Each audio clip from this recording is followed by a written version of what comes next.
We'll call it to order. Think we have a quorum? Pledge allegiance.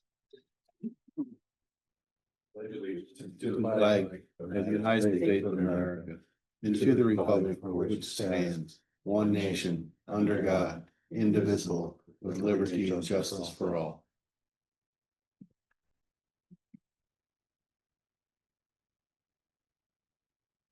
The announcements. Okay. We got a motion to approve the July 9th minutes. Second. Any comments, any changes? All in favor? Aye. Okay, presentation by the town of Cave Creek, current future water resources. Hey, Lars. Well, sit and oops, stand here. Help me show up. Commission, thank you very much. The water video that you're going to watch tonight, which I think some of you have already seen because it's supposed to be held in secret until you had a chance to see it first, but it's out there.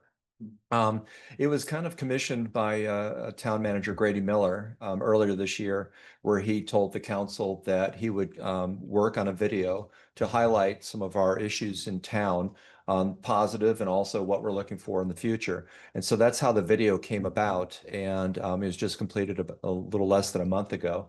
With the help of CAP, we were able to get some really high-end quality video to help support the storyline that we're trying to tell here for our residents, which is we get our water from CAP.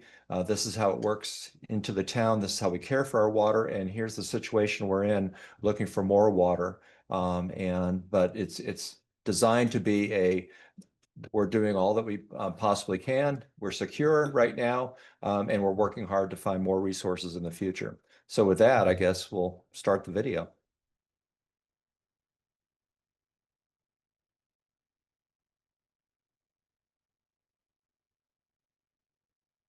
Can we dim the overhead lights a little? Hi, everybody. Hello. Oh, about that.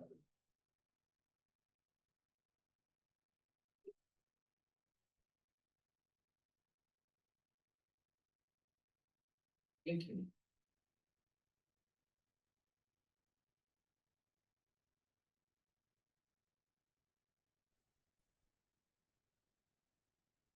So is this available online? Yes, it's on YouTube. Don't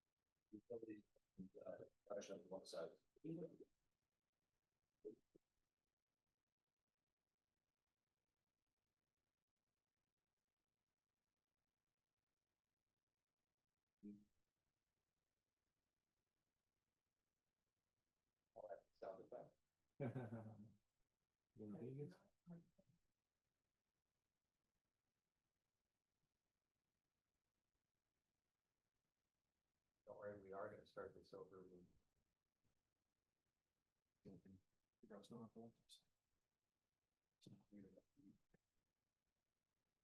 Up top.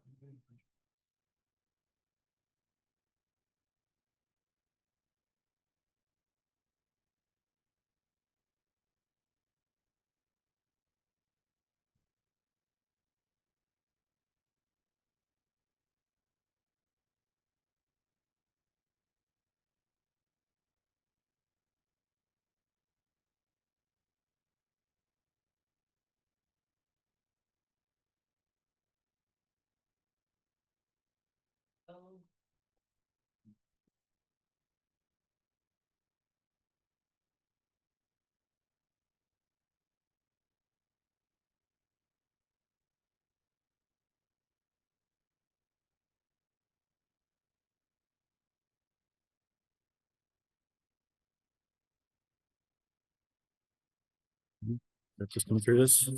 From its beginnings in the central Rocky Mountains of Colorado, the Colorado River touches 7 states along its 1,500-mile journey to the ocean. The river energy and growth to agriculture, towns, and cities. And See if I can.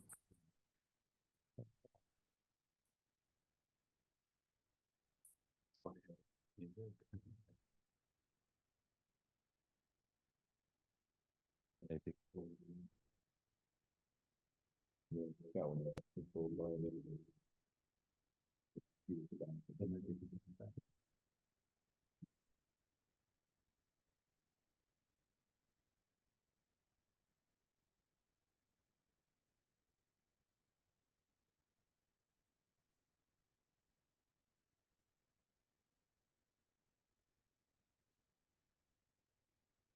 this is Walter, correct, it's not all pictures of Cape Creek. Eiffel Tower. They're getting reverb.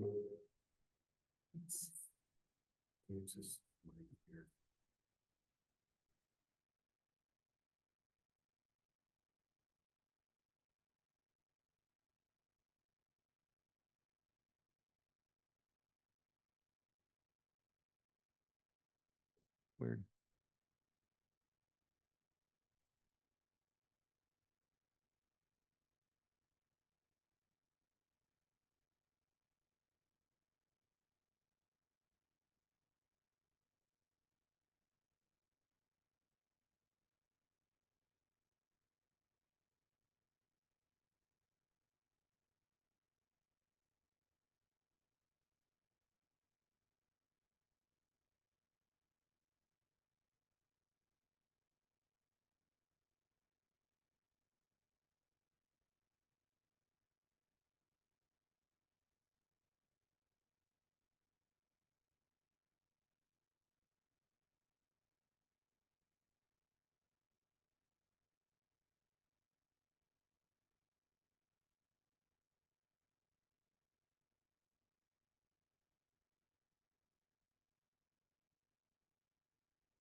and the happy little crescendo at the end. So as you saw in that video, it's not designed to be a scare tactic. It's also designed to be, this is how we can protect our water resources and what we're doing to look for future water resources. So, you know, our utility department works really, really hard, and the idea is to, you know, kind of show the respect and the hard work that they do to provide the resources for the town, and hopefully that video shows it. Thank you. Well, go to, for YouTube, it'd be the town of Cave Creek. And then it's Cave Creek Water, current and future resources. But you can also find, if you want an easier path, is just go to Cave Creek website, town of Cave Creek website, and then go to the utility department. And it's on the homepage. Oh, thank you.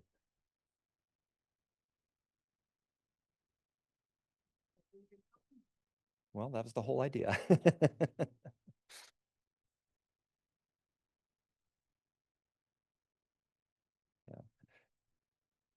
know we all turned off our mics, but we could.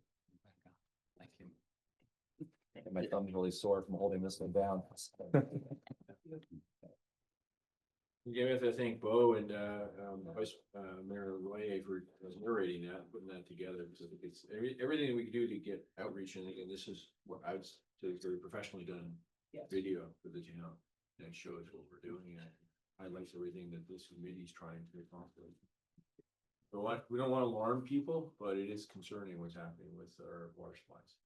So In the dialogue, it said that the new Connect with Phoenix will supply us with so many million gallons of water. It sounds like that's an ongoing thing, not just when we need to do work. Are we getting water regularly? yes, well, we're actually gonna have to evaluate, the IGA intergovernmental agreement that we have with Phoenix is for them to divert, treat, and deliver our water resources. So first of all, I just want to reinforce that we're not getting new water from them. They're actually just treating some of our supplies. They do set a fixed cost. It's every 2 years they can give us a new cost, what that is to us. Right now, it's actually very close to what it costs us to operate the water treatment plant and the CAT pipeline. So while that's going on, we can then now look at every year, we'll have to evaluate that. Every 2 years, they give us a cost update about do we want to base load with Phoenix, or do we just want to have a constant flow from them? Up to 1,000 gallons a minute is what can be supported by their distribution system. We may not want that. In the first year, we probably won't add that much water. We might test it for a while, but we'll probably run 500 to 750 and see. We also want to see what the impacts on our system. So yeah, we don't know at this point, but it gives us another tool to work on. It does allow us for a couple of months in the year towards Christmas and into the new year, where we have low flows, to turn off the CAP canal and the water treatment plant and do major maintenance work on it. So yeah, when it comes online next year, it's going to give us some opportunities to evaluate it. One of our concerns is just water quality, because we're moving water from Phoenix's system into our system and then put it in our reservoirs and things like that. So we have to monitor that and evaluate that probably for several months to figure out how best to take that water in. The good thing is where it's positioned is, you don't know how the system works. The water treatment plant's in the town core. It feeds the Neary Reservoir, which is on Hidden Valley Drive. Neary's only equipped with what we call Zone 7 pumps, and those are the pumps that pump all the way north on Schoolhouse Road, getting all the way north to their distribution system. Then you get to Zone 8. So it's pretty high pressure coming out of that site. Then we cut it with a pressure reducing valve to get down south on Cave Creek Road all the way down to our customers along Carefree Highway and out to Desert Hills. We're actually using pressure reducing valves to cut that pressure. The Phoenix Interconnect site actually will boost directly into our pressure zone 1, which is along Carefree Highway and our direct connect into Desert Hills. So we do think energy wise, it'll be more efficient than running the Neary site. So that we have to balance that out. So it's going to be good. It's going to be challenging for the staff, but it's an exciting time to have that, and have that infrastructure backup is huge, I think. Yeah. And they also said that the storage tank be used for fighting wildfires. How would that work? Generally, when that, yeah. You can't pick the buckets which has got a lid on it. No, it's just the town's overall strategy towards fighting fires and wildfires. We're trying to make sure that the distribution system is as reliable as it can be. that we continue to provide water resources or fire resources to the extremities of the distribution system. That's sort of what feeds into that. So it gives us another storage reservoir to help in the case of an emergency, like a fire event, to actually be able to feed anywhere in the system and keep those hydrants wet for people to fight fires. And, you know, I think with our urban, interface that we have up here, I think, no, I forget the fire chief's name right now. Jim Ford? Yeah, Mr. Ford, Chief Ford, he's brought up that, you know, it's just, wildfires is one of our biggest risks, you know, just from our position. So. Good question. In the future, I think the comment about the added capacity that's brought by that big interconnect is a little unclear as to whether that's additional capacity or Cave Creek waters, the existing resource. And not, you know, just if there's Not an adding to opportunity when you re-edit it in the future at some point in time or what have you, might want to make it clear that that's an existing resource, not an addition. Well, Sean, to clarify that, it's my understanding that our allocation of the cap is going to be diverted to Phoenix in exchange for what they supply through their system. So 1-for-1, right? Well, Close. 1 to 0.95. They actually do, we actually have a 5% treatment and transmission launch, which we actually get ourselves on treating the water ourselves. You never get 100% of your water, but yeah, so we actually just had that conversation with Phoenix in the Central Arizona project. So next year, when the water orders are due, which is October, they will actually have a water order that actually, and I built a schedule in, so we're gonna order less water for the last 6 months of the year. Phoenix will, and we're gonna say it's gonna come through Phoenix. So we're actually gonna have to do a joint water order with the Central Arizona project. So you had mentioned that you shut off the CAP, and I don't remember what the other resource was during the winter when the usage is way down. Could. We could. Yeah. Would that be then banked and then credited as available resources later? No, so that's going back to the infrastructure. So, you know, right now the town has the one pipeline that's fed by 4 booster pump stations to get water, 12.5 miles, 600 feet elevation from the CAP canal to the town for our treatment plant. So there's multiple single points of failure. Each booster pump station is in fact sort of a single point of failure, the pipeline itself. And then we have multiple air relief valves that need to get worked on, and the treatment plant itself could use, you know, we do a lot of work on it. We shut components down and do work on it. Our thought is that, you know, if we have a major improvement project planned, we can say we're going to plan and work with a contractor and give them dates. I think December is when flows seem to drop significantly. So we can say from December to February, we can shut off that plant or that pipeline and you can do your work, or we can give you a 6-week or 4-week, you know, and we'll feed the system off of the interconnect with the city of Phoenix.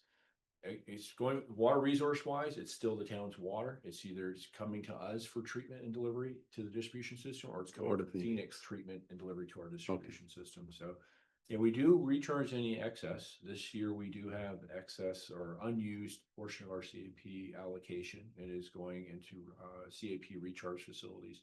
Next year we forecast it'll drop a little bit. We haven't got the final numbers of what next year will be. Moving forward, that's when after 27, currently we're very lean, if not in the negative, and that's what we're worried about right now. But you know, and I always mention that it's not a water resource issue. It's the infrastructure backup that the city of Phoenix that gets us. So we don't have a single pipeline with a single treatment plant feeding all the customers. We now have a secondary supply. While it can't meet all our demands, there is an emergency clause in the IGA, and we can actually accept more water from them. So I have to be careful about, you know, calling Phoenix and say, can you turn up the a little pumps? bit? But if there's an emergency, that's actually built into the IGA also. Okay. So that truly, if we get into a situation where like the CAP pipeline's down or something catastrophic happens at the plant, it gives us some breathing space. Is So- that reciprocal? Do we have to give to Phoenix? No, it's one way. So yeah, that's how it works. Yeah. So it actually comes through and there's actually a backflow device. So it can only go one way through in from them to us. So yeah, usually water providers don't want the water to come back. Actually. So and you know, well, I'd like to think that we could back up Phoenix reality. Our system is nowhere near as reliable as their system. So I'm glad to have this interconnect with them and to be fairly close to being built. When is that completion date? June of next year is the substantial completion date. It's really being held on the delivery of the last piece of electrical gear. They call it the, I believe it's the SDS. That got held up. We did an early order, but that's the last piece of equipment. So most of the site work should wrap up this calendar year. There'll probably be a pause for a couple of months. Well, then most of the electrical gear will probably come by March. And we have one piece of equipment that currently is scheduled for June delivery. We're talking to the contractor about if they can rent something or bring something out temporarily so we can actually start doing test up and start up on the site before June. But right now it's middle of June, I think is the substantial completion date from the contractor.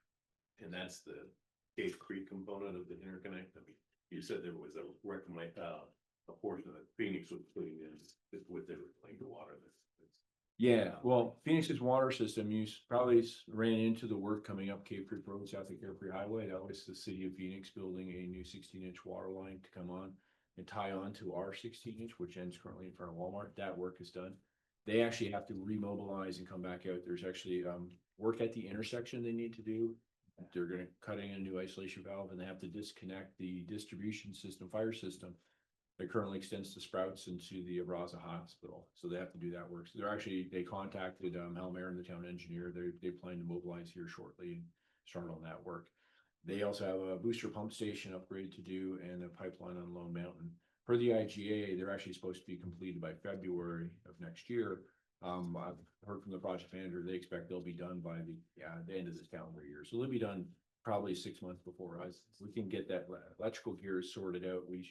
Hopefully we're only 3 to 4 months behind when they're done, but they'll be done before us. So it's all coming together very nicely.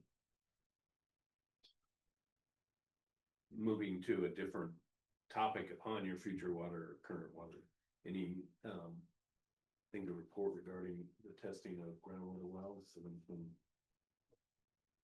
Yeah, we've mentioned that before. So, and I know it shows up in the report. So the Cave Creek water system was started on groundwater wells. So it was Desert Hills. And Cave Creek had the foresight to actually get surface water supplies from Central Arizona Project and build all that infrastructure. So we have completed testing on 3 of the town's wells. We focused on the ones that are in the town core. There's an existing well treatment line or raw water line that actually got ran through the town core and connected well sites together because again, the old private water company had the foresight to say, hey, we're bringing the treatment plant online, but we might need the wells as backup or use it some other capacity. So we're currently doing, so 3 wells have been tested. The one at the treatment plant site is referred to as the Right 1 well. That used to be actually, before it was a water treatment plant site, it was actually the Right reservoir booster site. So there's a Right 1 and Right 2 well, and it was a dual zone booster. Most of that improvements have gone away, but the well casing is still out there. That was the highest volume well. We got over 200 gallons a minute out of that, and the water quality pretty much met drinking water standards. It was just very close to the maximum level for arsenic. Then we tested a well on Linda Drive, the east side of Linda Drive. That well tested out very well, but we only got about 80 gallons a minute. And again, it had high arsenic in it, not exceeding 10 parts per million, but close to the point that we're concerned. And then we tested the well at Grapevine Road and Spur Cross, and that tested at about 80 gallons a minute also. So what we're doing right now is we've given all the information. Clear Creek and Associates has actually wrapped together a report, and then they've given that to Black and Beach. Black and Beach is evaluating it to see, can that water be brought into the treatment plant as an alternate water supply source in addition to CAF water, so we can bring that water in. Can it be blended down to make sure it stays compliant? And or is it just usable for irrigation? So we're waiting for that component. While we've been doing that, staff have been actually out investigating the well line because we have never found maps of the well line system. I've only ever found one section of about 1,000 feet of it showed up in one drawing. And then besides for that, we're all just working off memory or where we've seen it in excavation. So staff have actually been potholing the line, trying to find it and testing to figure out how it's even connected in front of the water treatment plant. We figured out, we learned some new stuff just last week. So we believe this upcoming year, we're working actually on the funding on the CIP right now. We should be able to at least equip the right well and get that online. And we're pretty confident we should be able to tie it into the Paul treatment units as an alternate supply. So in addition to the CAP water, we can actually feed draw well water, something we have to monitor. We'll have to evaluate of the other two, which one makes more sense to bring online. If we could get all three, that'd be great. We'll have to do the first one to get an overall feeling of the costs and all that, but, yeah, it went well, testing the wells. We still have the last well that was actually operational in the system is the Vermeesh well, which is out in Desert, Wilderness Park, on Vermeesh Drive on the east end of town. That actually was very high in arsenic levels, so about 10 times the contaminant level, maximum contaminant levels allowed by code. So we didn't test that one specifically, and there were some issues with the well casing itself. It's actually a deeper well than the other ones. The other wells are about 300 feet deep. That one's actually 800 feet deep, and it's actually in a wash itself. We suspect that it'll be a good well, and it was the last one to be functioning working. It's just we have to get past or figure out what to do with the high arsenic. So if we go back to that well, there was some work done in 2018 to try and repair the casing. It had some holes in it. We may have to look at a re-drill of that casing and then bring that back in. So that's an opportunity. So while the wells will never truly, they'll help out. And I think there's language in the report that I want to probably get corrected with as approval. It's not bringing the wells online will not completely replace the shortage that we think is going to happen in tap water, but it gives us a backup, which is nice to have. So. Right, there's limits on how much groundwater.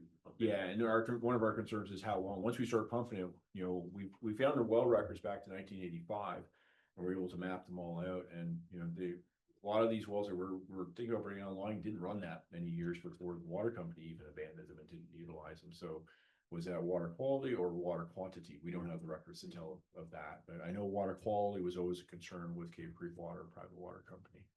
So, yeah.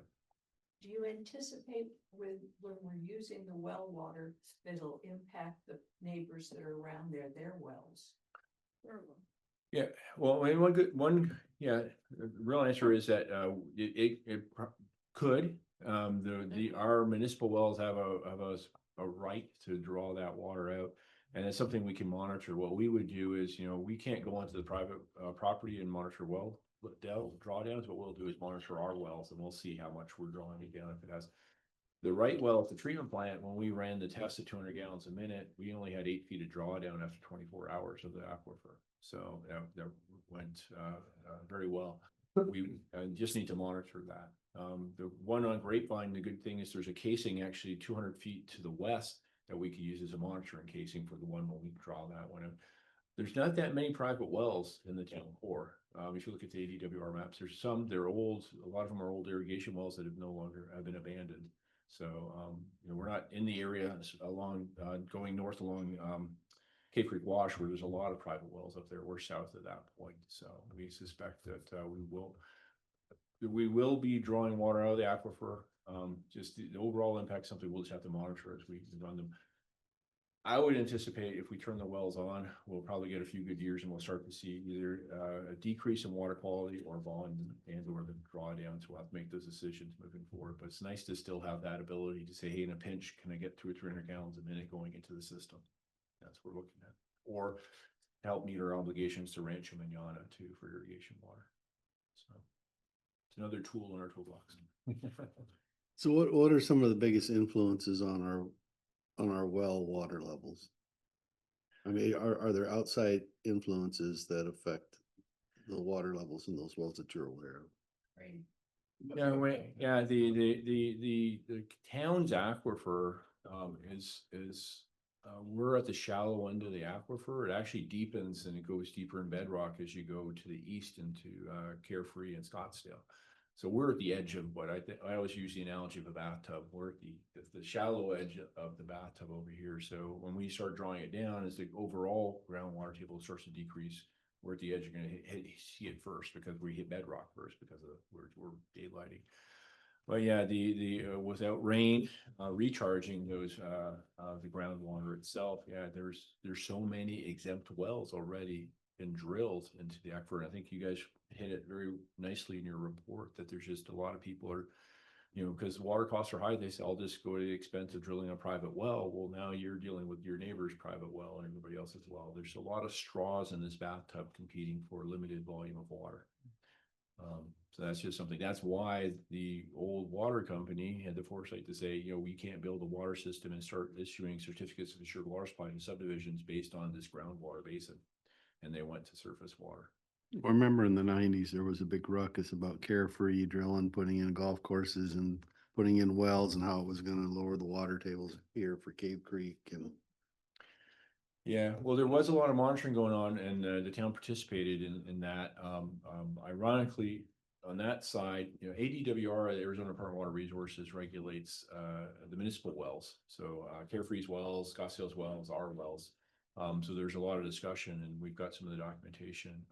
Scottsdale, in fact, is recharging the aquifer right adjacent to where Carefree has a couple of production wells. So they have stabilized the groundwater table in that specific area. It's around near the air park. That's the Carefree Air Park area over there. So Scottsdale has 3 recharge wells that they're recharging the aquifer. Ironically, right across the street is Carefree's wells, which are that water.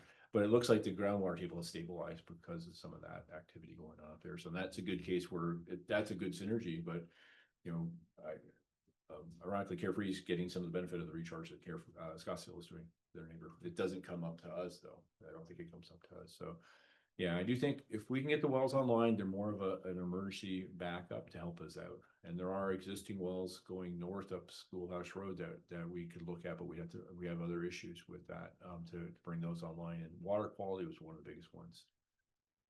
But yeah. You know, we're looking at all options at this point, and the existing wells is one option for us, and we'll look at doing a more thorough review of the aquifer to see if there's any other things that we can. Is there locations for a new well for us, either in Cave Creek or Desert Hills? I don't think so. Like I've found some history in Desert Hills. You know, just before we purchased the water company at the end of 2006, beginning of 2007, they actually had drilled 2 wells that completely failed on them. They got no production out of them. They abandoned two well casings out there. So they ran into that issue before we took over the system. And then we obviously secured their water supplies with our CIP water delivery to them. So.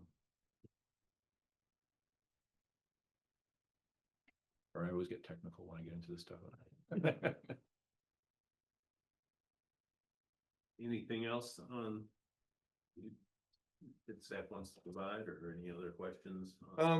Just future water resources. We have a lot of things queued up. Some stuff that we're working with council that I can't share, but we're looking at all our options. The town has, we are a participant in the Bartlett Dam project. It's called the Verde River Sedimentation Mitigation Project. Quite a mouthful. But because of the sedimentation behind Horse River Dam on the Verde River, they actually have to get storage capacity, which is driving to building a new dam at Bartlett Dam. We've been in discussions in regards to Harquahala groundwater. There's actually an NDA in place that the town has agreed to, so we can't discuss too much that. But that's actually a groundwater area that was set aside as part of the Phoenix Active Management Area as an area to import groundwater to. So we're looking at that as an alternative. We are looking also at, as mentioned in the video, exchanges with other municipalities.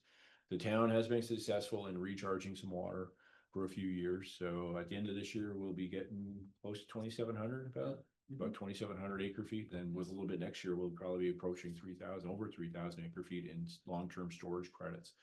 How do we get access to that is the next thing that we're trying to get to. And then the town itself actually has rights to the Arizona Water Banking Authority of water that has been recharged.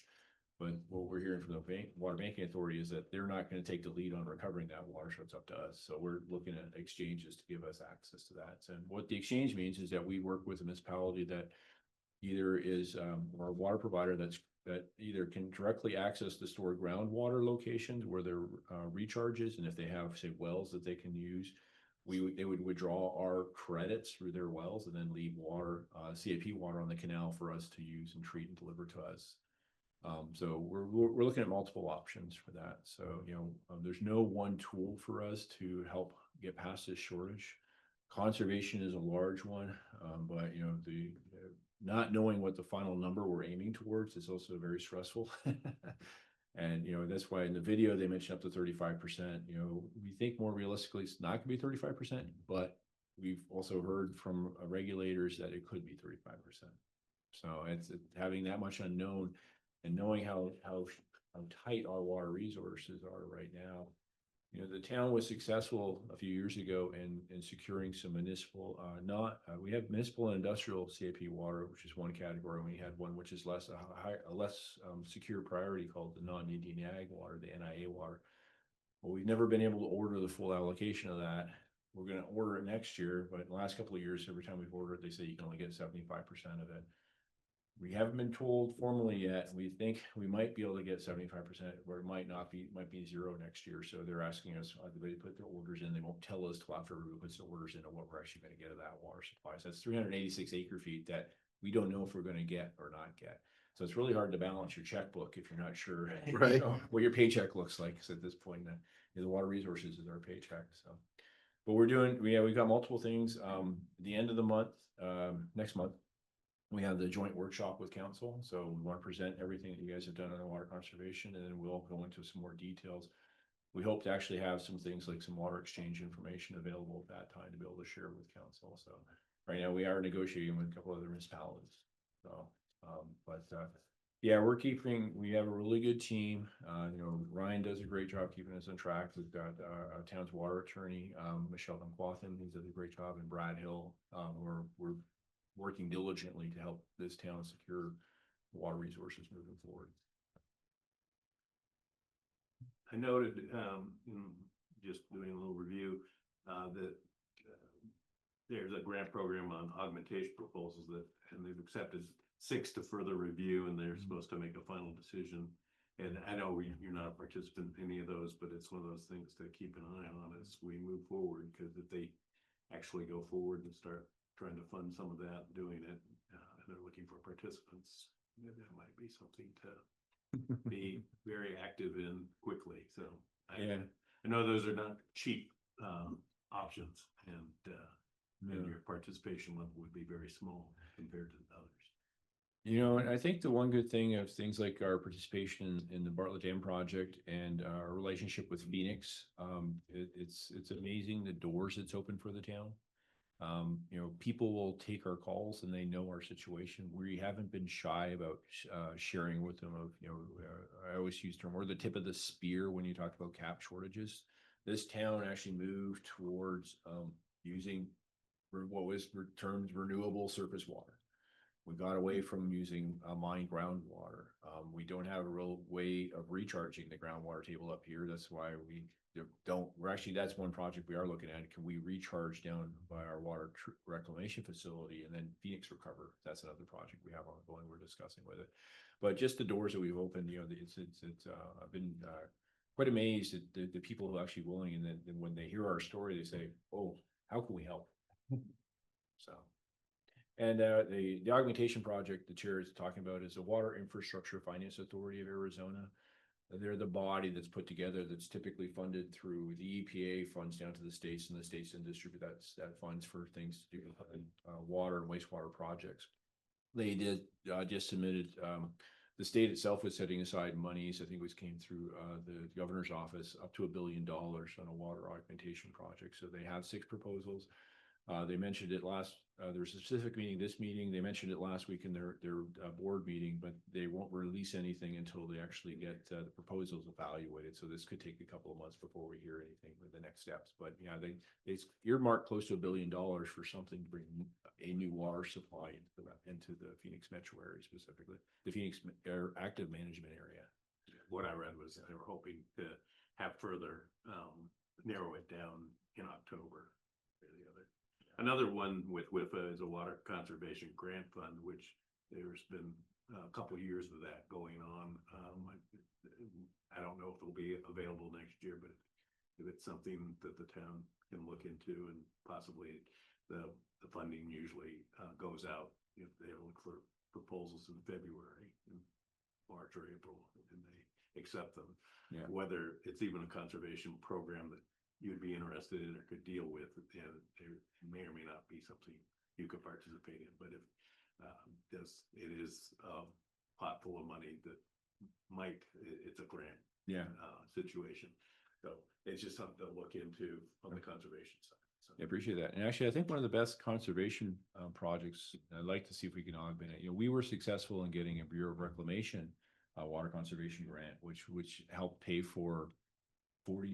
I'm trying to remember. It was like just a hair under 50% of our changing out the water meters in Cave Creek, the remaining water meters, and then doing that leap in technology to the AMI system. So we have Neptune meters out in our Desert Hill system. Some of them can be retrofitted to the AMI system. Some of them are at probably at the point where they need to start changing out. So we have about 60% of our customers, close to 60% that we're getting almost hourly water usage data out of, which is a huge thing.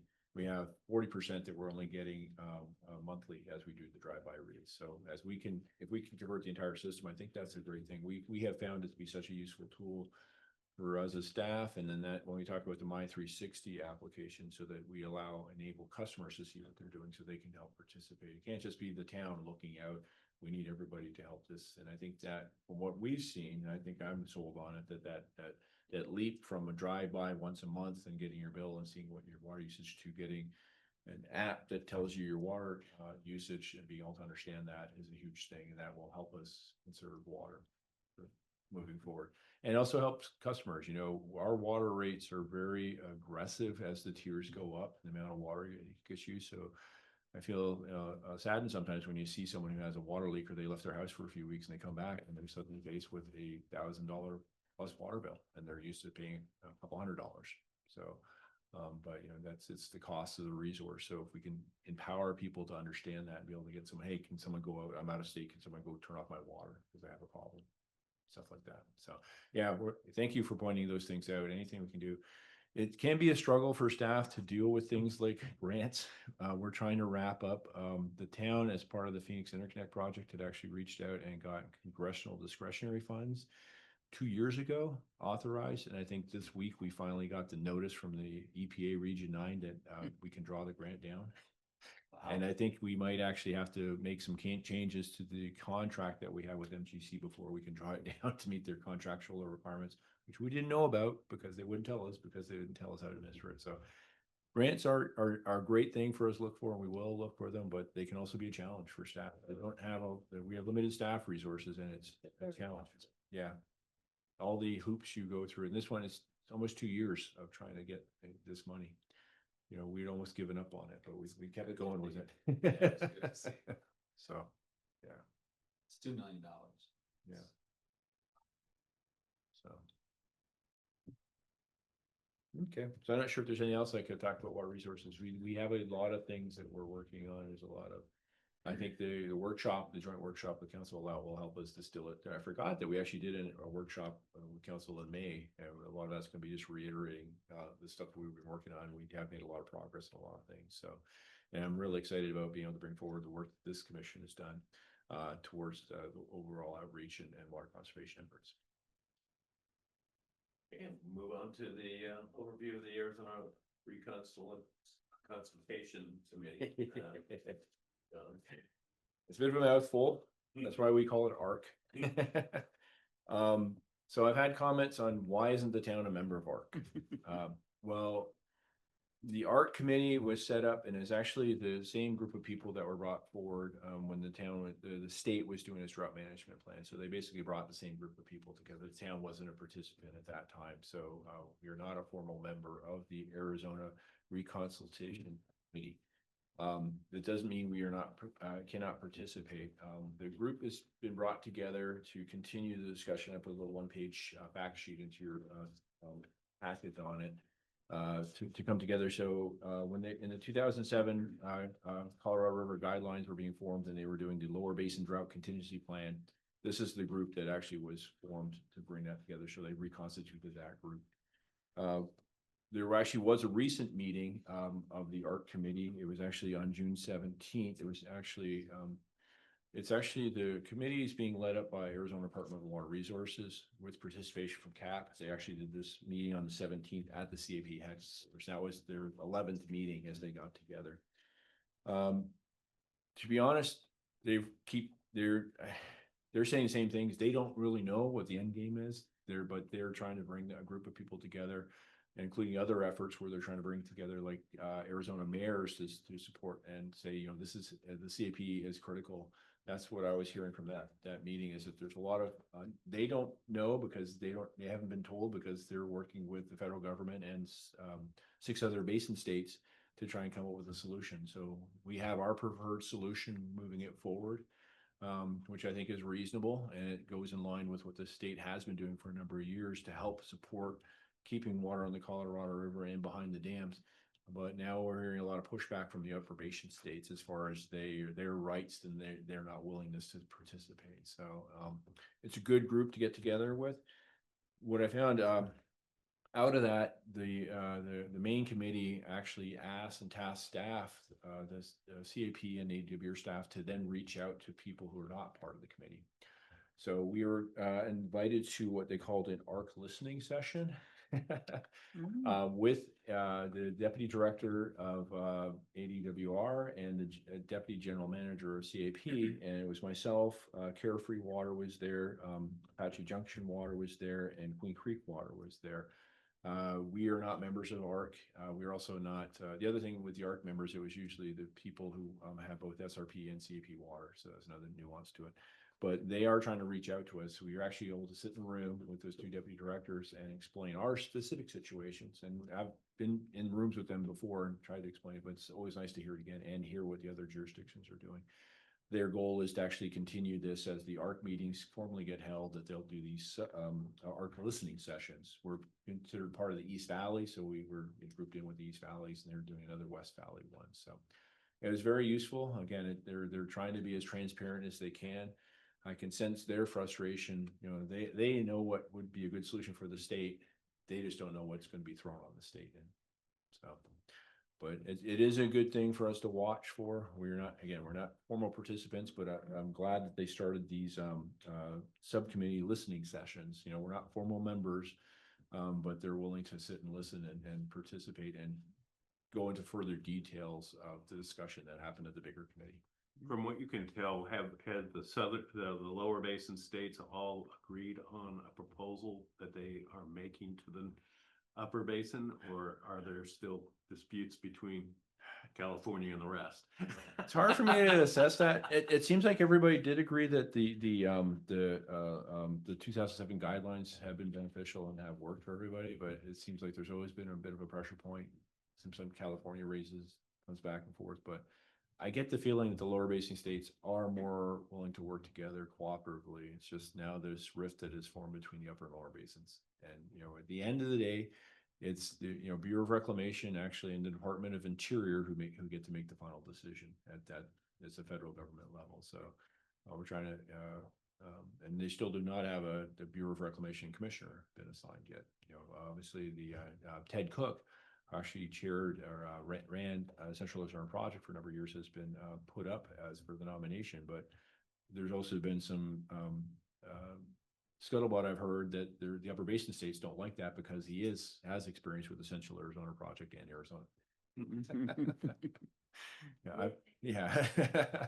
You know, I've met him only a few times, and I thought he was I think he could do a very good job in that position. I think he could do it unbiased too, but you know, it's a political position. So, yeah. There's another group of 23 cities and their mayors that's Cave Creek and Carefree are both members, and it's called the Coalition for Protecting Arizona's Lifeline. Mhm. How does that interact with ARC, if at all? Not specifically. That's sort of a bit of an outshoot of just overall messaging. It's trying to get a consistent message of how important the Colorado River is to the state. So our Mayor Morris actually did a video for it. It's really being championed and pushed forward by the CAP staff. So Bo worked with the CAP staff to get that the mayor's video up, and they're trying to put that all together. It's more of the outreach. It's not specific and not tied to the ARC because it's more broad reaching because, you know, we are not a member, but Mayor Morris was allowed to, is a participant in the other study. It's just trying to get a consistent voice out on the issue. As to one thing that we have heard, and it came up in the ARC meetings, it's come up in some other meetings, is that there's a feeling right now that the marketing pitch that's being done by the upper basin states to cast a disparaged light against us, the lower basin state, has been more effective than ours saying, no, you know, we've been trying to be good stewards. We are good stewards of the water resources. We're not wasteful. You know, these stories, it keeps coming back. Well, look at those guys with their golf courses down in Arizona, you know, what are they doing down here? But, you know, you look at overall water conservation, the state has used less of our allocation and been very good diligent, but that's part of a PR campaign to show that we're united and that, you know, there is a good story here to be told. Well, I will say that, yeah, Colorado, for example, and cities that have had mandatory conservation for years and years, where Arizona cities have not. People, I don't think it is a good sell point for the fact that we haven't done some of that over the years. You know, even at a lower side. Yeah. I realize we've done conservation that wasn't mandatory, that was intended to compensate for that. Well, You what know, about all the growth? Nobody ever talks about growth or stopping growth or limiting growth, or what are we gonna do with all the growth?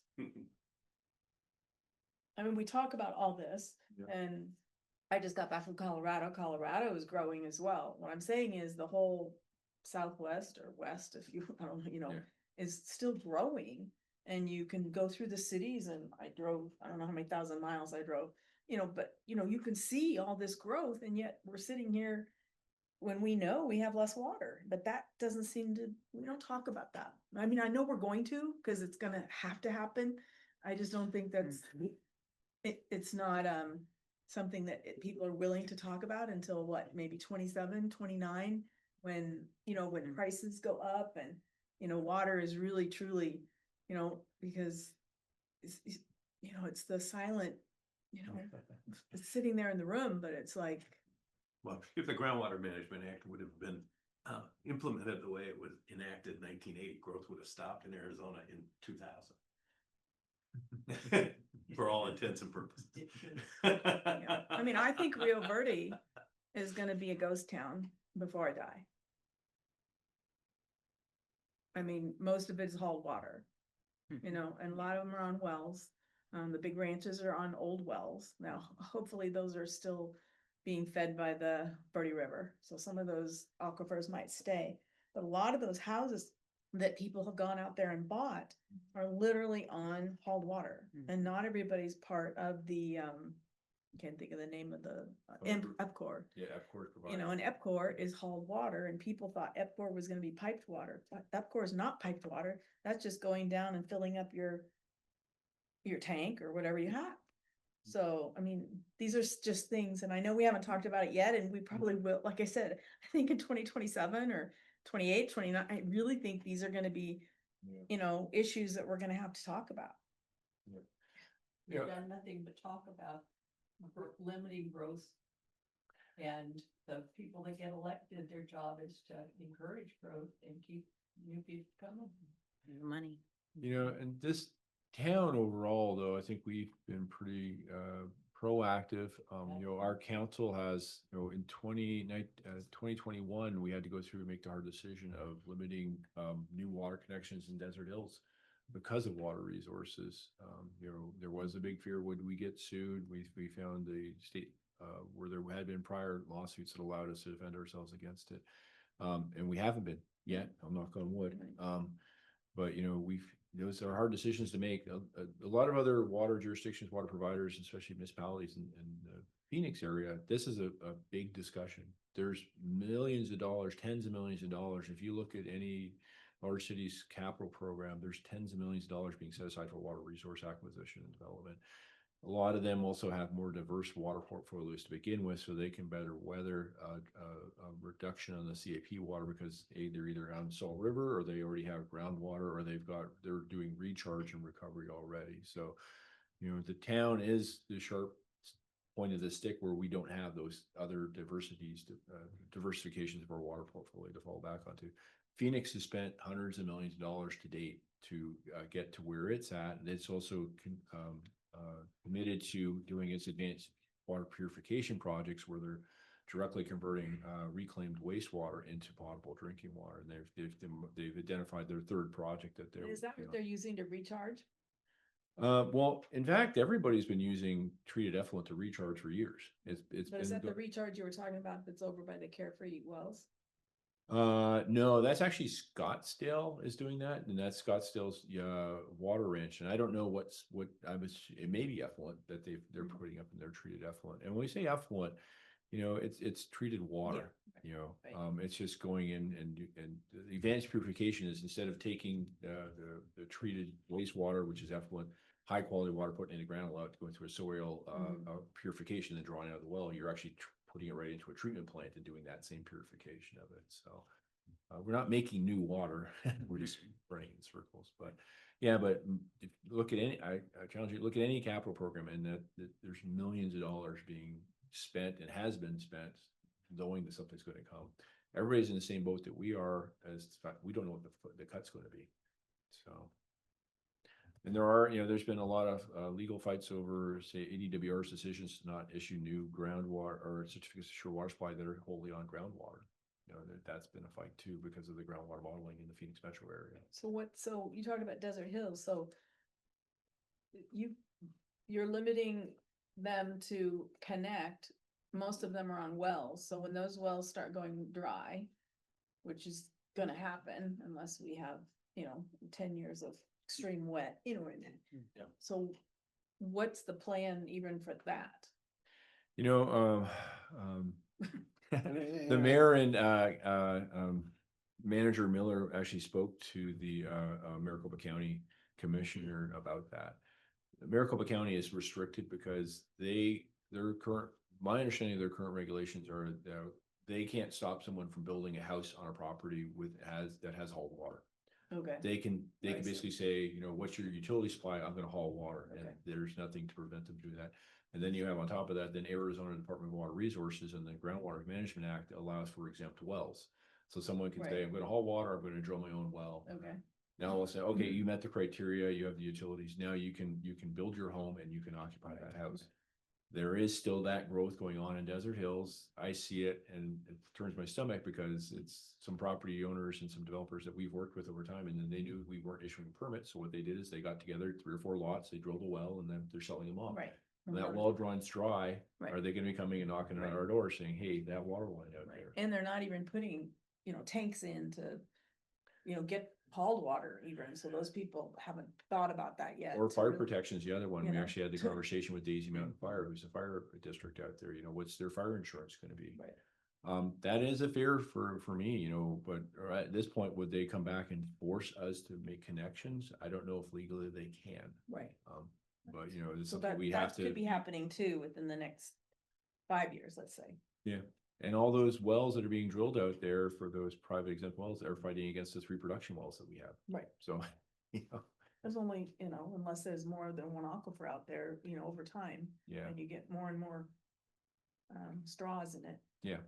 Yeah, it's a struggle. There's no easy solution. I think the county needs to have some direction and some leadership to say, no, we have to stop this practice. We can't allow people to do this. But this state has very strong private property Right. rules. So Yeah. trying to help you go, that's a big lobby to go up against. Do you have any idea how many of those situations exist? I know of several dozen out in the Desert Hills area, and then there's a whole area. If you ever look at ADWR actually has a mapping system where they actually map the wells, and you can zoom in on it. If you ever look at Desert Hills, and we can do it because we actually download the data set. We actually look at it where our pipelines are. It gets thinner where our pipelines are, but it doesn't go away completely. But outside of that, it's almost every other lot has a well out there, and it's just a checkerboard of exempt wells. So it's pretty pervasive out there. So they're all fighting for the same water, same straws in that same bathtub out there. That's true on the west side. Yeah. So they would go back to the county then. If the county's giving them permission to make a well, it would seem like the county has to come up with a solution for them. They don't. Probably your not. well They goes probably have to say Yeah. deeper. You're I know. welcome. Well, The county doesn't, it's the Department of Water Resources, it's state law. It had Yeah. really, as long as they build it to standard, you can put an exempt well in on your property. It's really very limited. Yeah. The state, the county, the city has very limited ability to stop that. And, only thing, that could be done, which nobody does, is require as part of the disclosure, Mhm. big bold letters, Right. you know. That Private well or haul water. you know, there is no dependable supply. Right, And your well may go dry. yeah, Warning, warning. Yeah. Or is likely to go dry, which is more likely out Mhm. there, and then just might go dry. right. And up here too, they're going dry up here, so. Yeah, well, we all know, it Yeah. really, it was a bad Right. situation not too many years ago. Yeah. Yeah. Cave Creek too. But Okay. anyway, So we don't have that yet. I'm just throwing that out there that I think in the future that will be something Cave Creek's gonna have to address or look at is, you know, what's happening with the growth. well, it does need to be making clear, that to anybody who comes in and, you know, no new connections, and so that people know that you are not an alternative to wells, and if their well goes dry, so that they don't have, an argument that, you know, wasn't clear to them. Well, and what's the But- status of Cave Creek when every single lot is sold? So do they have the right to get city water? And is that, and we've talked about that before, I know you have some kind of plan, there's a lot of lots north of Main Town, Old Town, that, let's say, you know, in 2 years, all of a sudden, every one of them sold and everybody puts in for city water. That's gonna be a. We actually, in our 2024 utility master plan, infrastructure, integrated utility master plan, we actually did that exercise. I saw where we that. Actually, there's a map that shows up in the planning framework section, chapter 2. Cause I was thinking of, we need to keep that current, where we actually went through that exercise. We went within the town's municipal limits. We actually mapped out all the existing properties, the existing lots. The ones that had buildings were the ones who are not buildings, and then, who had town water, we counted them all up. Right, So after we did that exercise and we accounted for the certificates of assured water supplies, which were issued to subdivisions after 1980 groundwater management Act, and the neighborhoods that were platted in the town before 1980 that we gave them right, we came up with a number of about 805 acre feet of additional water resources we need to meet all those demands, based on an average, you know, half an acre foot. So we've quantified that. But in a lot of cases, those properties that we're talking about, there's not water lines near them. right. So there need to be an extension of the distribution system. Or you So- do like you did me, which is a service line of 600 feet. Yeah, yours is the end of it. Yeah, I know, I know. That- But we prefer not to do, yeah. No, and then we could do, but we can even do that analysis. Say, okay, let's go out 600 feet past the Yeah, existing distribution system. How many more lots can we bring Yeah. in?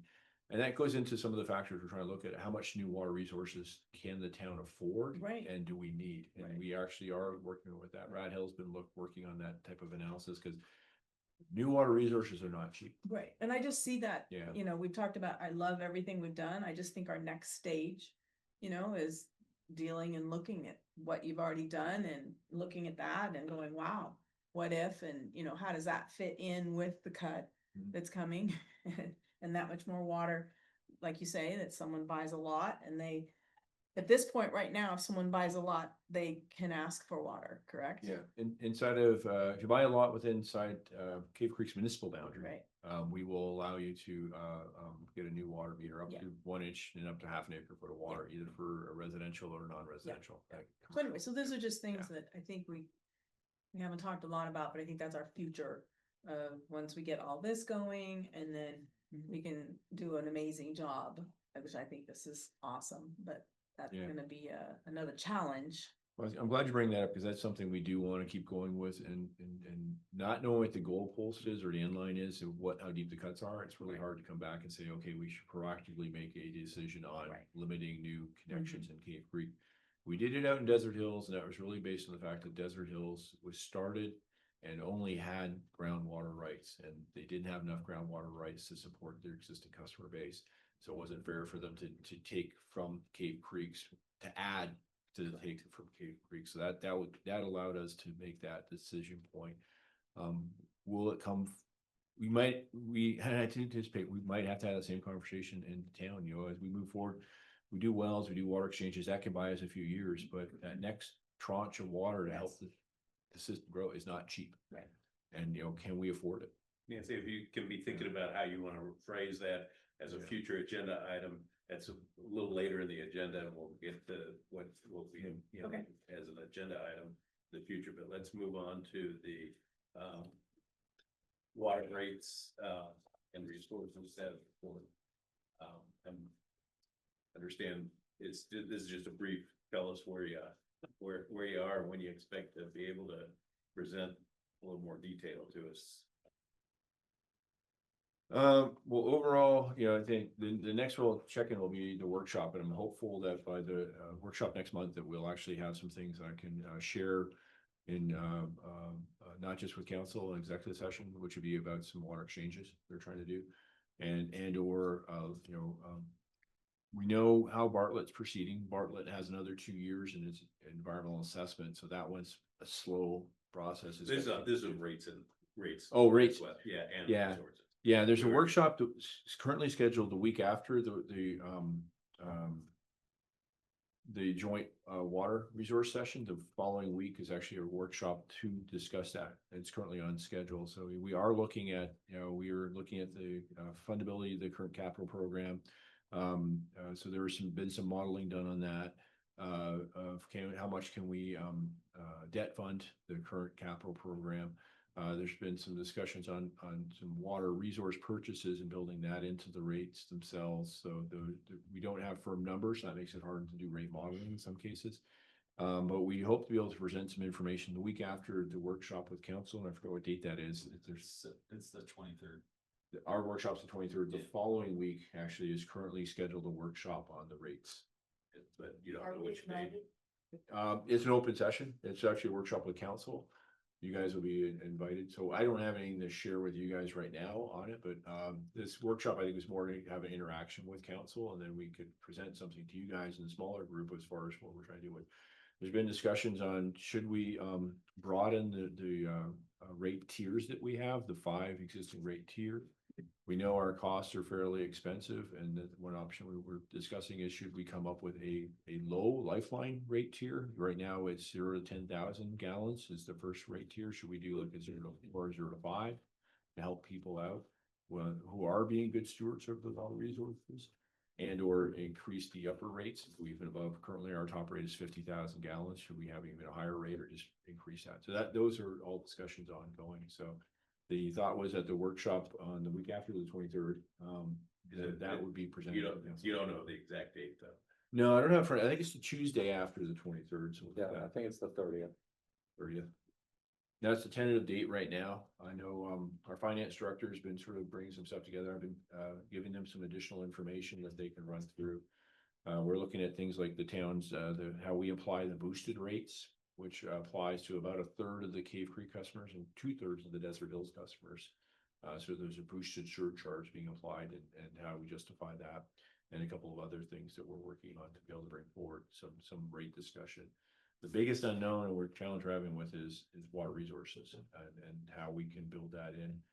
And I don't think we can just build it into the rates. There's been some discussions on can we, and I think legally we can build that in as a capacity fee. Currently, we have a water and wastewater infrastructure capacity fees in place. State statute, the way we're reading it, I think will allow us to actually do a water acquisition capacity fee, water resources. A number of other valley cities already do that. So that's, we bring new water resources on, the new connections will pay a proportional share of that cost. The one thing we have unknown is we're not sure of the water resources we have to secure, how much is just to support the existing customer base. So but we can come up with all the factors and then figure that out. Some of that work might have to wait, and I don't know if we can adopt anything before we know what the final cap cut is, but yeah. So there are a lot of small pieces coming together. I think the workshop with the council was to try and present some general thoughts and get some direction. And then we should be able to start distilling stuff down, and the utility advisory committee is actually a stop on the rate study. So we need to stop with you, give it a check in with you guys. But I think the thought of talking to council is to get big broad picture direction from them. They've adopted our operational budgets, and they've adopted our 5-year capital improvement program. They also adopted our 2024 utility master plan, which actually presented a 20+ year capital program within that. How does this all come together? Because there's some big numbers associated just with all that stuff, and how do we make it all work out? So I think they want to get some direction on just that direction on where to go with, and because we could be spinning our wheels very easily on something like this, trying to develop rates, but we do need to We are realistic. In 2022, when we last adopted the rates, we did a 6-year program. That was prior to the completion of the master plan, the new scopes that were identified, and the new work that we've done on the new costs of water acquisition and securing the town's water resources. We need to take that work and reinvent it. And the last couple of years, especially in Cape Creek Water, I think Desert Hills Water had 0 rate increases in it. So we're at that point where if we don't do anything, we're going to be not increasing in it. But then there's also how much can we increase? The town already has fairly high water rates. We realize that. We recognize that. How much can we keep pushing? What's there going to be the break? I would ask that as soon as you have a firm workshop date, would you just let us know?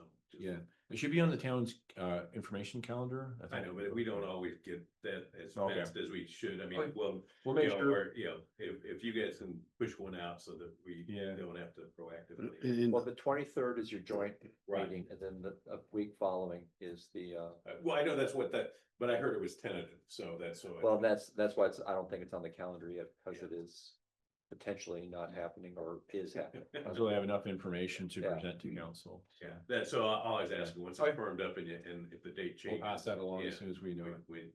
That's all. Okay. I'm asking. And can you just remind me, because I don't have it in front of me, because I know we talked about it, but do the commercial people pay a different rate than, say, homeowners When you say different rate, talking- for water? the water rates are gonna be the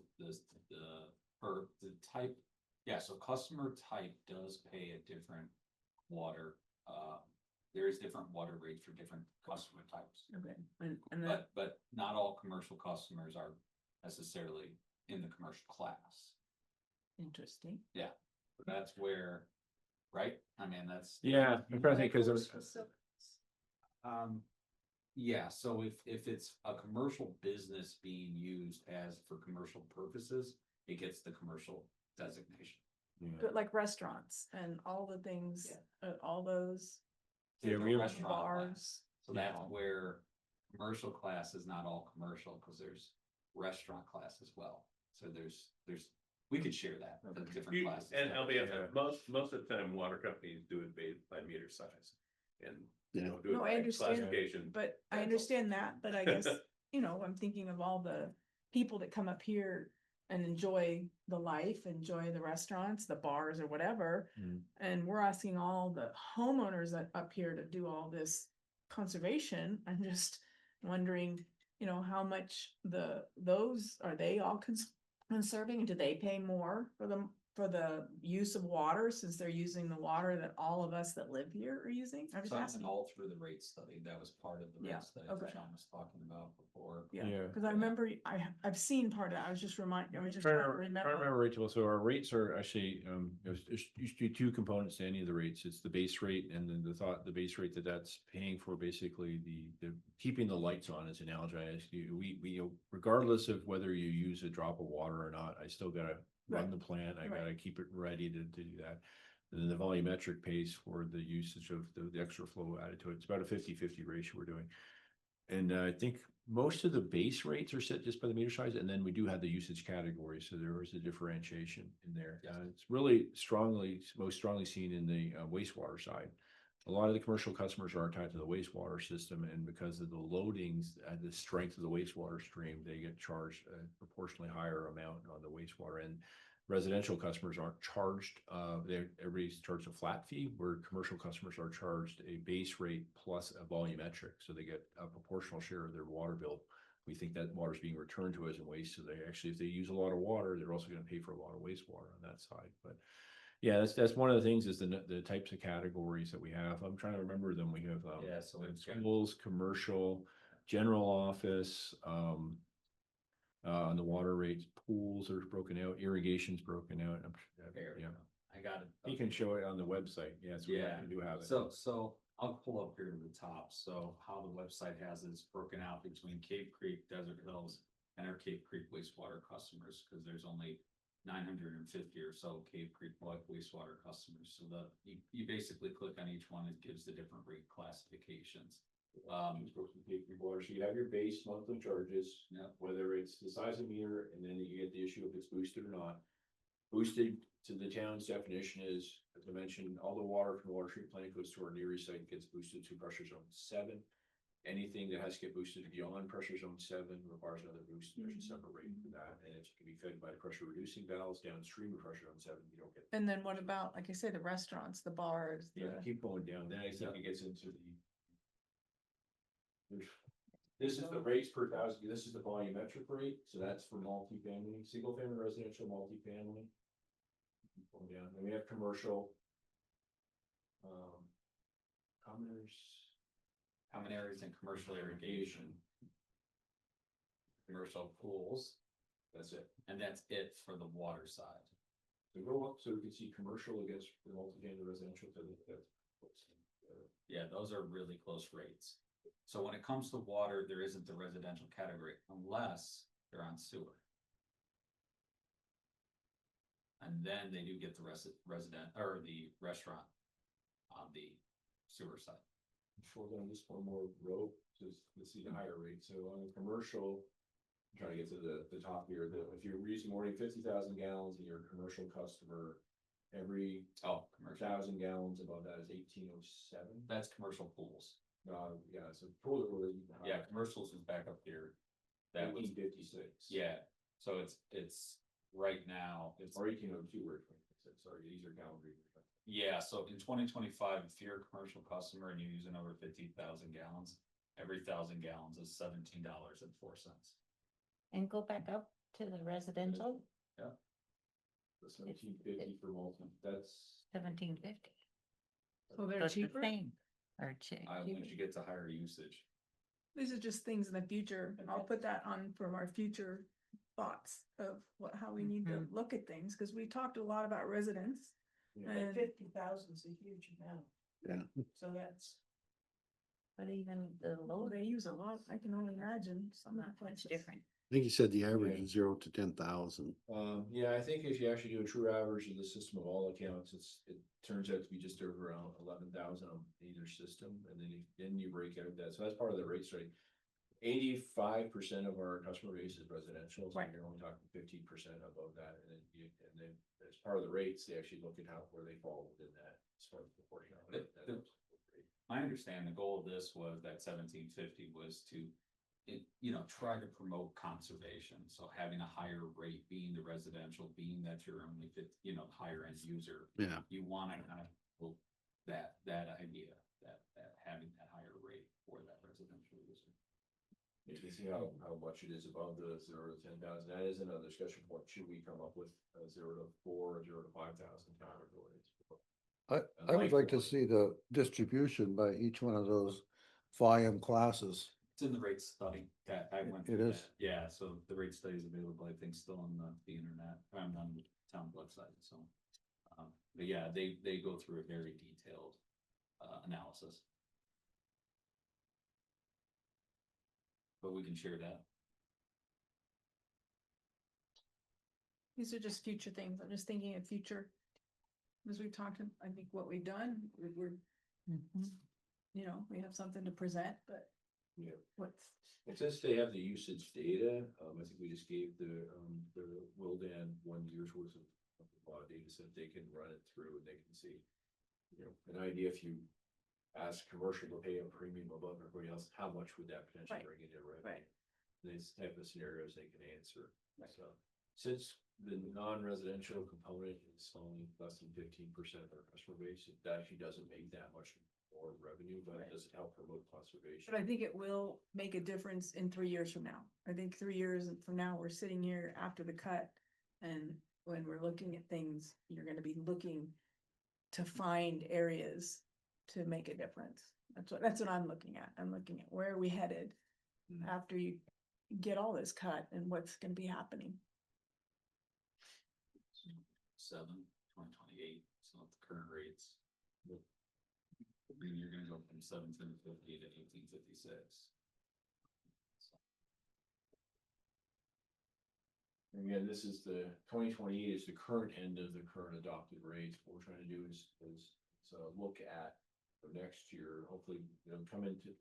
With the current schedule, it'll come into effect next spring as the new rates and looking out that, whether we asked for a couple of years or we did last time was a 6-year rate study. You know, we know with our capital program, we know with water acquisition, even these rates don't support all the needs of the town. So for the township. So with the new rate study, are you sticking with these? And then looking beyond, No, or are you we're actually looking? looking to basically. Change all twenty these. 26 on Okay, study. That's what the goal is. yeah, okay. And then what they were talking about was a 10% increase every year.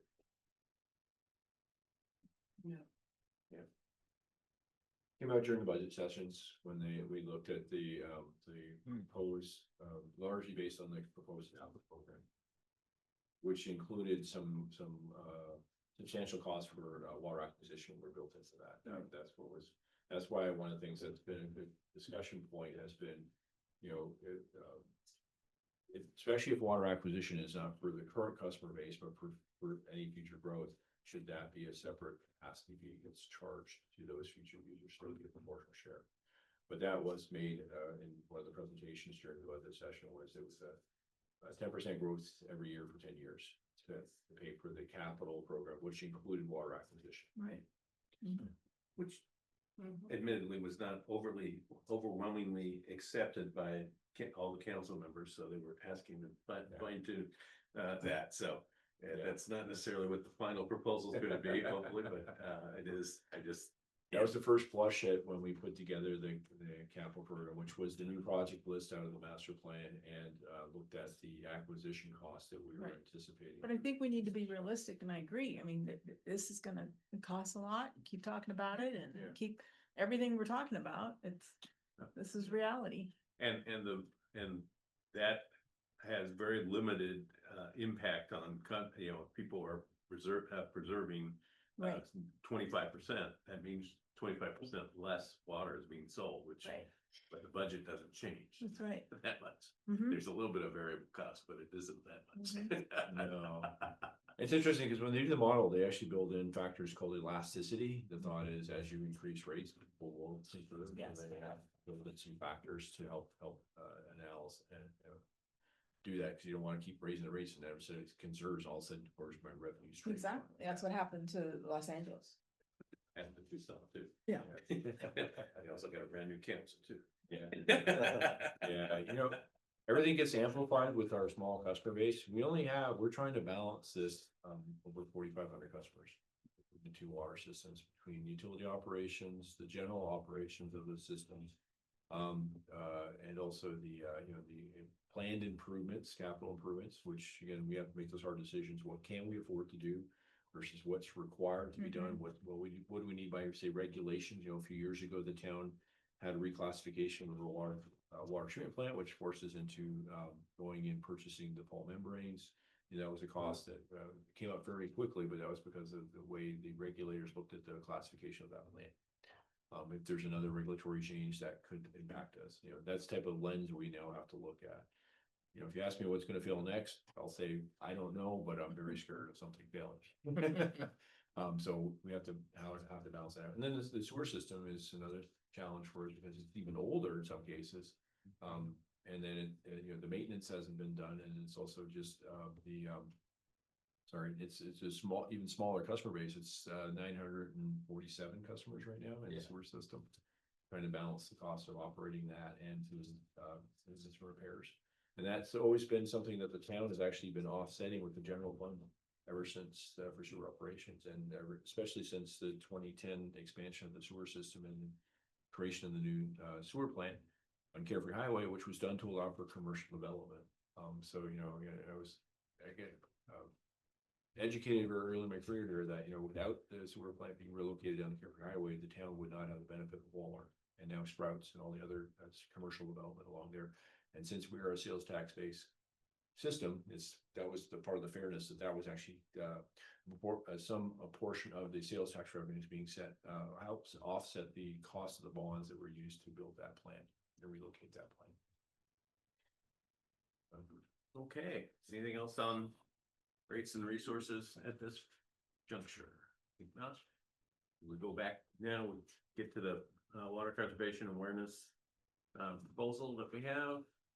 And the turn to the committee first. Any further comments. The package has been available here for a week. Hopefully everybody's looked through it, to the cover letter, to the provisions. Anybody had opportunity to comment, prior to the final package being put together? Anybody have any further substantive comments? I think it's awesome. I appreciate everybody's work on it. Especially you, Robert, with the whole package and your son's work, which,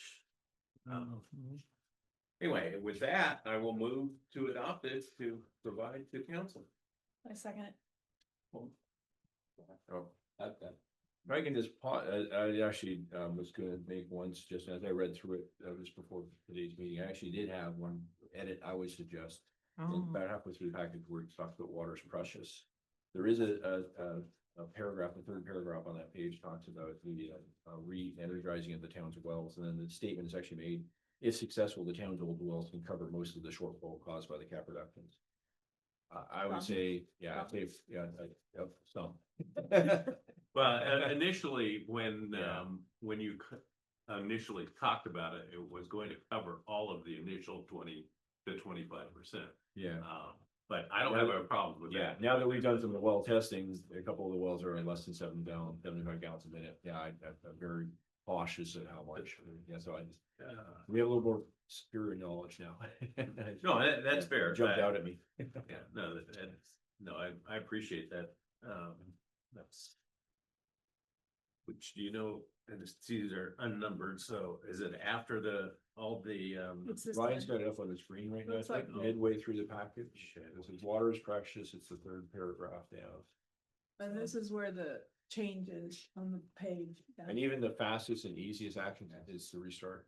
It's one activity is to restart, one action for the town is to restart several of town old wells. I'm very, Portion, you could say, or. yeah, I'm just, whatever I'd word you want. just soften that from the standpoint that What I would don't you like- know what how. would you the like to wells are put run. Yeah.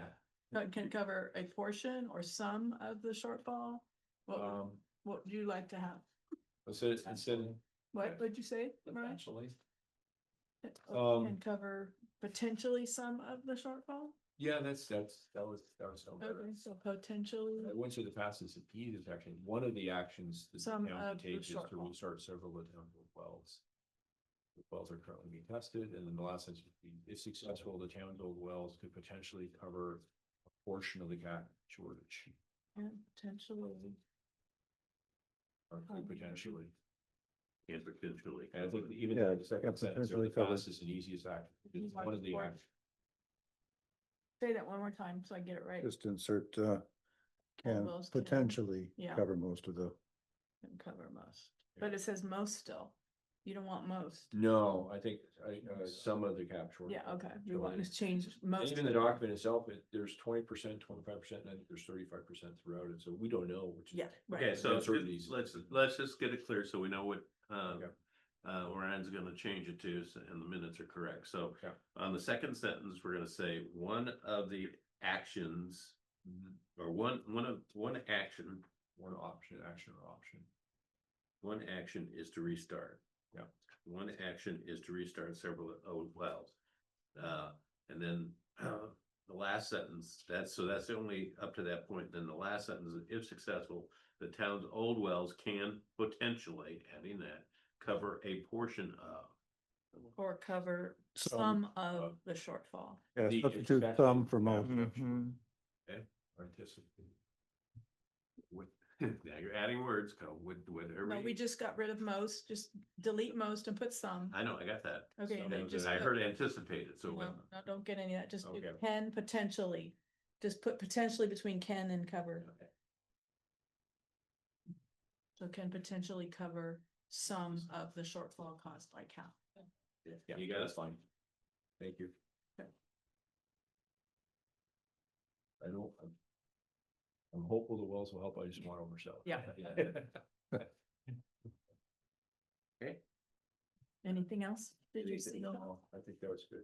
Okay. Yeah, I appreciate all you guys' work on this. This is gonna be great to get, and we pause for a second and talk about just the workshop session. I thought the workshop is that, I started doing a draft outline with that, but we'll actually have you guys come in, and I think we're doing a general introduction to talk about some stuff, because this is a continuation from a workshop that we had with council in April. And you guys come in about midway through the conversation, and then as conservation outreach, that's where our thought is right now. So I'll be able to share as I figure off the draft, but we actually did have a good, fairly detailed presentation back in April to council. That's what we're using as our starting point, so.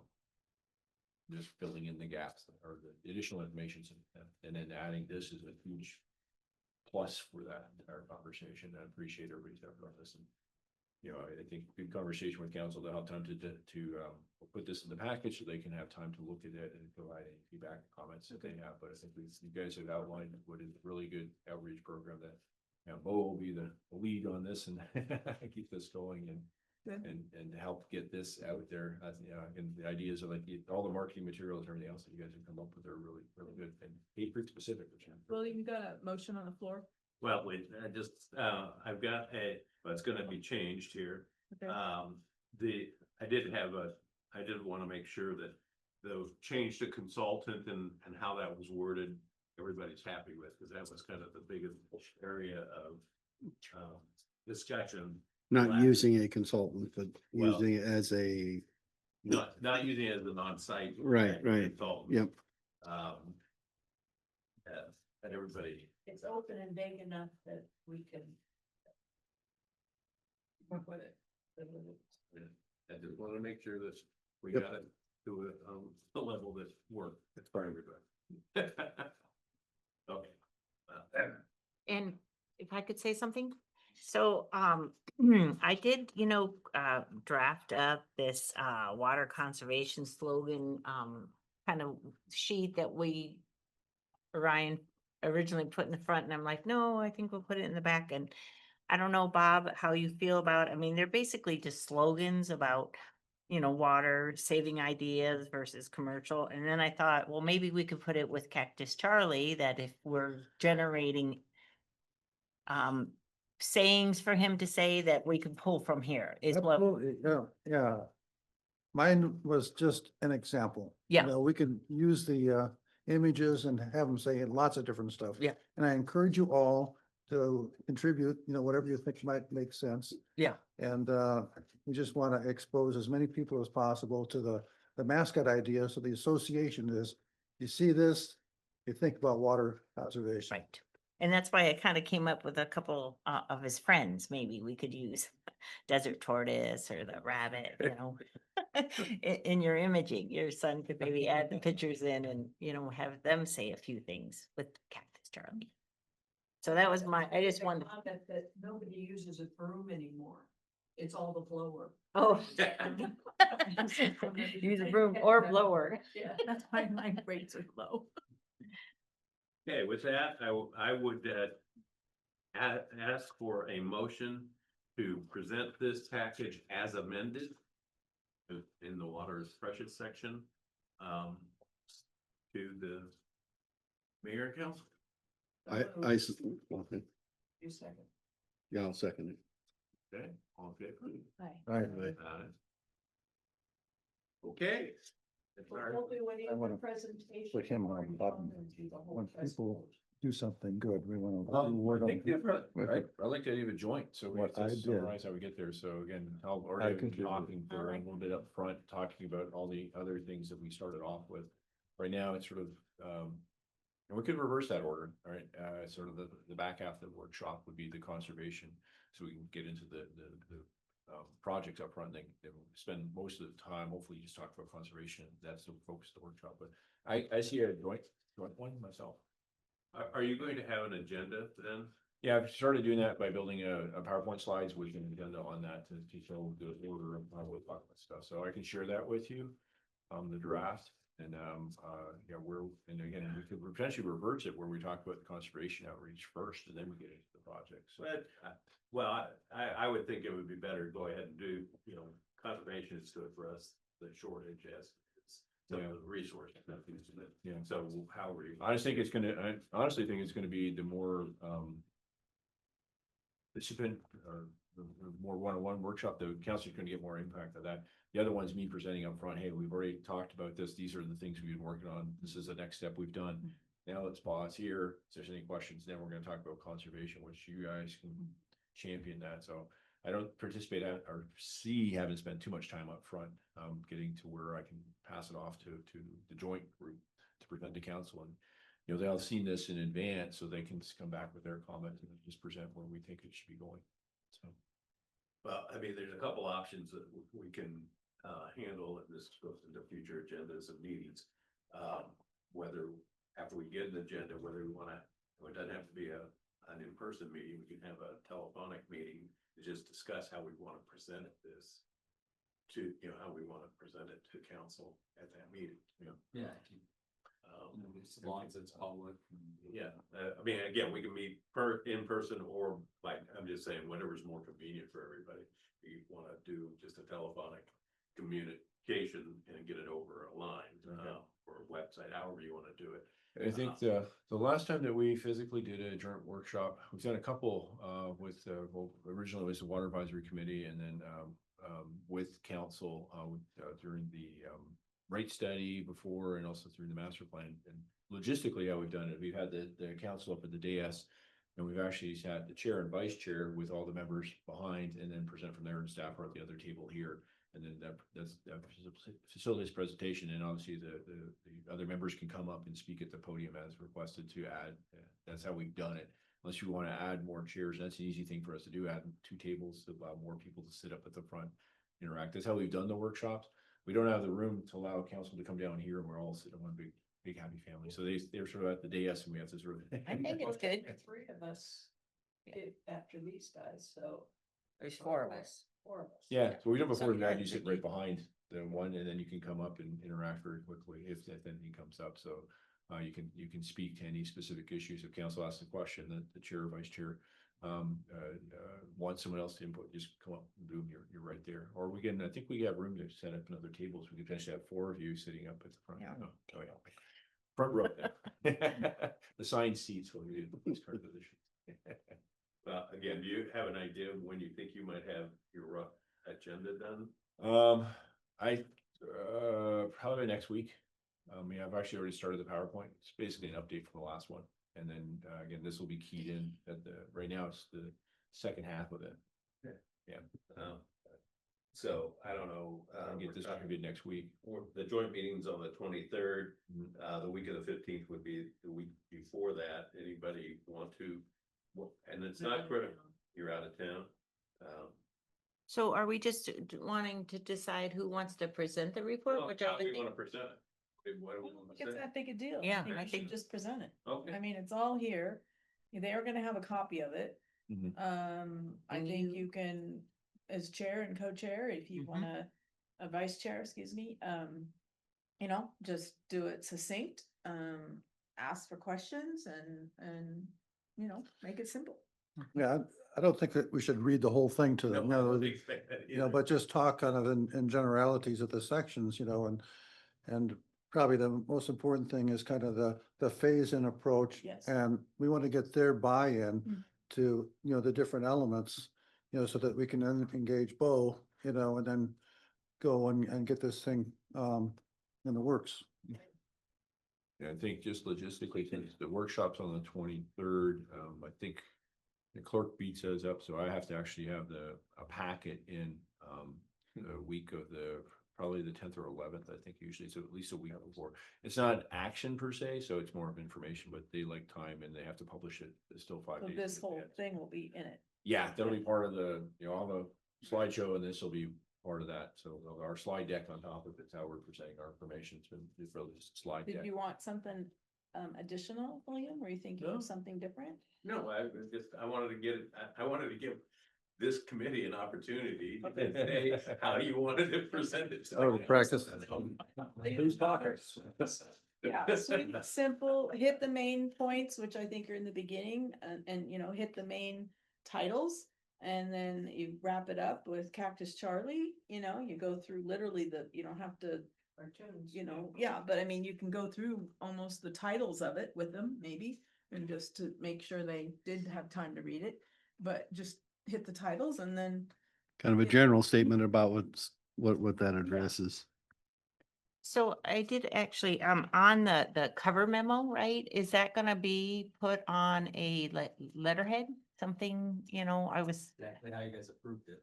So you guys want some change to it. We Yeah, have a I- letterhead for our committee. so- I know. Do you want me to make one? No, I just, I mean, Go ahead, Cactus.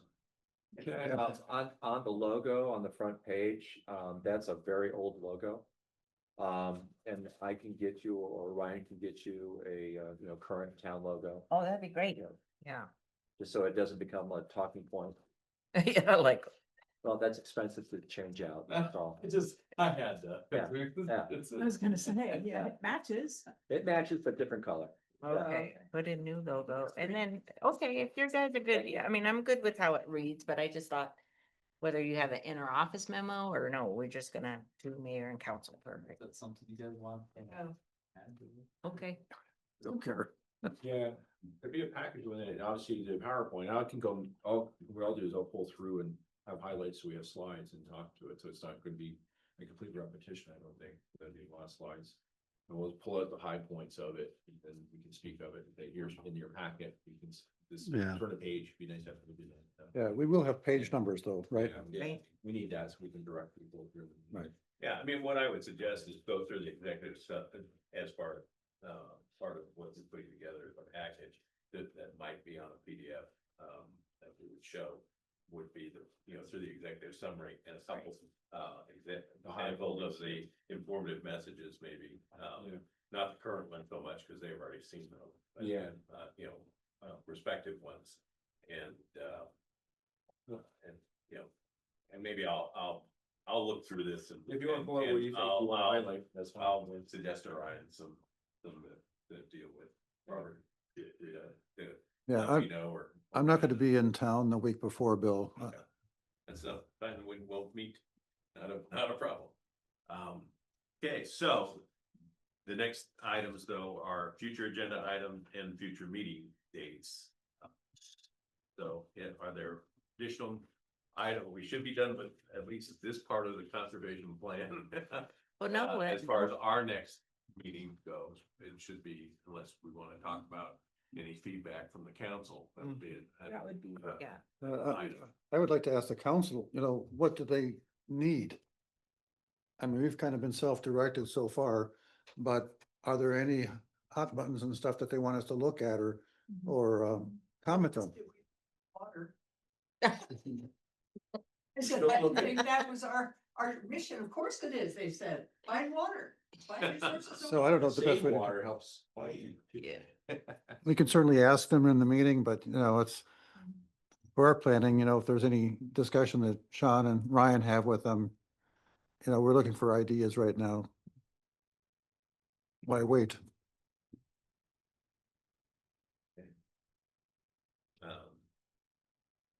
So are we hearing a meeting in October? Or do you want to have another one?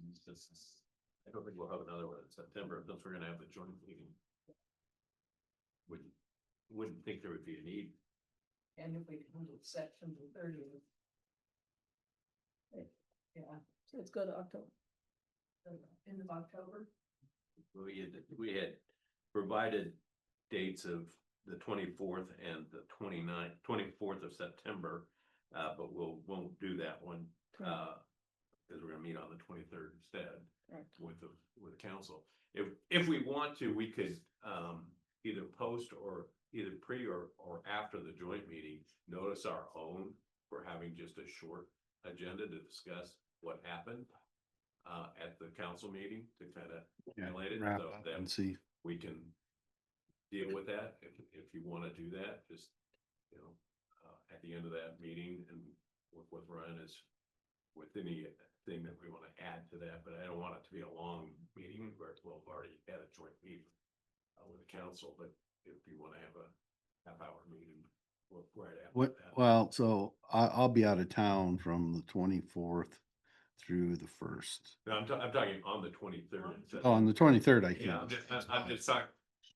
Yeah, I'm just so we're all Yeah. together right then, or whoever's available, and then just have a meeting rather than try to do it on the 24th, just to have a short, very short meeting to discuss primarily. Does that have to be posted? Yeah, so it'll have to be posted and we can do that. That's not. One of the shouldn't be a problem. challenges will be knowing when the meeting actually happens. Well, but again, you can notice it immediately follow. Yeah, we can Or, work that. you know, or 20 minutes following if you wanna take a break in between, but, you know, Immediately. yeah, immediately following, you know. And we could put a tentative time or immediately following, whichever is earlier. And you just go, I mean, that's done all the time. Do two it together. I'm just trying to, you know, so keep it simple, and the main thing will be just to discuss the joint meeting and any action we wanna you know, take as a group after that, you know, more agenda item than actual action at that meeting. I don't expect that will be an action item agenda other than discussion and setting agendas for in the future. Okay. So we're looking at October, or do you wanna look at? Yeah, October for our next- well, the October meeting we had was the 29th. Okay, And I don't know if we need to do anything beyond that at this time or not. I wouldn't, you know, then you're starting to get into Thanksgiving and the holidays, and we'll see what assignments we might get. And Mhm. then if we're, just to recap, okay. So September 23rd, the joint meeting with council. Immediately after it, we thinking hold a meeting with no action items. Maybe put on there, you know. It'll be Next- discussion of input from council regarding, you know, a discussion of input and then set future agenda items and potential agenda meetings if we want to add a meeting or two at that time. Yes. Based upon what we've got. Mhm. That should be all we have on that agenda. I don't want to be complicated. And I just want to invite you, if you haven't heard already, that the CIP board president is going to be here on September 16th talking to council. There's a meet and greet at 4 p.m. here in the council chambers. And then he's going to speak at 5 to the council, basically sharing the news of CAP with the council and what to look forward to. what date was that? The 16th. Okay. 4 o'clock. Yeah, 4 o'clock is the meet and greet. And then 5 o'clock is the council meeting where he's going to present first thing. That's CAP. Yes. Thank you. Thanks, Bob. Yeah. Yeah, thank you. Yeah, actually tomorrow at 9 o'clock, the CAP, and you, if you want to, you can log on their website. We'll do the annual briefing to talk about the anticipated, sort of been notified as a tier 1 shortage next year, but then we'll get the formal briefing of so you can go to it on their website about what's happening with the water resources for next year for the state or for on Colorado River water. So that's a meeting coming up.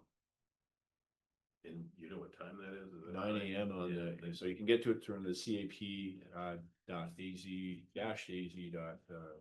.az.gov.com. And on their website, they have it, so you can stream the video. So I think it starts at 9 o'clock. Usually takes about an hour and a half. They talk about stuff on their capital program and just everything in general. So there already has been a declared shortage. They don't declare a shortage, it actually comes from Bureau of Reclamation.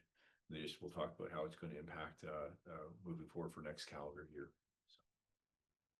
Which for them is October 1. Yeah, then they work with us on calendar years for our orders, so everybody's got different dates this week. Fiscal year, calendar year, federal fiscal year. Tell us what next year's reduction will be. Not formally, but they'll give us some anticipation, some ideas. Right now, with the tier 1 shortage, what we're anticipating is the town's municipal and industrial water supplies will be able to order 100% of that. They have not told us that we can't order all of our non-Indian ag water. I anticipate we'll have at least a 25%. They'll ask us we'll do a place an order for 100%. They'll come back and say, no, you can only get 75%. That's they've done that for 3 years in a row. I expect it'll actually be about a 50% reduction next year, which gives us a little bit less water to recharge next year, put more water in our checking account for long-term. Next year looks good. The year after next. That we're all worried about. That's because right now they're still working on the same criteria. Yeah. And they've been able to maintain the water level in Mead sufficiently that they haven't had to go below tier 1, so. Yeah. And as a state, they've done some stuff where they've actually, you know, as a municipal provider, we've been reached out to, there's been augmentation programs just internally. As a CAP water user, we've been asked to say, if we don't need all of our allocation, and it's the ADWR has had a program for a couple of years that they pay you not to take your allocation, to leave, leaving water on the river, they call it. You know, I wish we could have participated, but I think it was more valuable for the town to generate the long-term storage credit. Had we been doing that for many more years, we'd have a much bigger storage account, and we could have thought of participating in that, but it didn't work out for the town. I always laugh. You always say that we're the rounding error to everybody else's water supply. With that, unless there's something else for the good of the whole, I'll take a motion to adjourn. Second. All in favor? Aye. Aye.